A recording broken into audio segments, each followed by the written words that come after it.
திருவண்ணாமலை, விழுப்புரம், சிவகங்கை மாவட்டங்களில் கனமழை பெய்த நிலையில் இன்று 8 மாவட்டங்களில் கனமழைக்கு வாய்ப்புள்ளதாக வானிலை ஆய்வு மையம் தெரிவித்துள்ளது. திருவண்ணாமலை மாவட்டத்தில் நேற்று காலை முதல் வெயிலின் தாக்கம் அதிகரித்து காணப்பட்ட நிலையில் இரவில் மழை பெய்தது.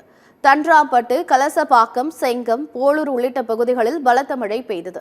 இதேபோன்று விழுப்புரம் மாவட்டம் திருவண்ணைநல்லூர், சிறுவனூர், ஏனாதிமங்கலம், எரளூர், செம்மார் உள்ளிட்ட பகுதிகளில் கனமழை பெய்தது.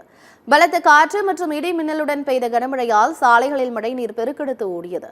சிவகங்கை மாவட்டத்தில் வெயிலின் தாக்கம் அதிகரித்து காணப்பட்ட நிலையில் நேற்று மாலை மழை பெய்தது. சிவகங்கை காஞ்சிரங்கால், வாணியங்குடி, ரோஸ் நகர், காளவாசல், காமராஜர் காலனி உள்ளிட்ட பகுதிகளில் பெய்த கனமழையால் வெப்பம் தணிந்து இதமான சூழல் நிலவுவதால் மக்கள் மகிழ்ச்சியடைந்துள்ளனர்.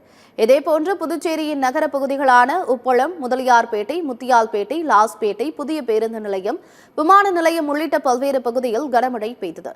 கிராமப்புறங்களான திருக்கனூர், அரியாங்குப்பம், மண்ணாடிப்பட்டு, பாகூர் உள்ளிட்ட பகுதிகளிலும் கனமழை பெய்தது. இந்நிலையில் தமிழகம் மற்றும் புதுச்சேரியில் மழை தொடரும் என்று சென்னை வானிலை ஆய்வு மையம் தெரிவித்துள்ளது. அதன்படி தஞ்சை, திருவாரூர், நாகை, மயிலாடுதுறை, புதுக்கோட்டை, கடலூர், விழுப்புரம், அரியலூர் மாவட்டங்களில் இன்று கனமழைக்கு வாய்ப்புள்ளதாக தெரிவிக்கப்பட்டுள்ளது. சென்னையில் மாலை அல்லது இரவு நேரங்களில் மழை பெய்யக்கூடும் என்று வானிலை ஆய்வு மையம் தெரிவித்துள்ளது.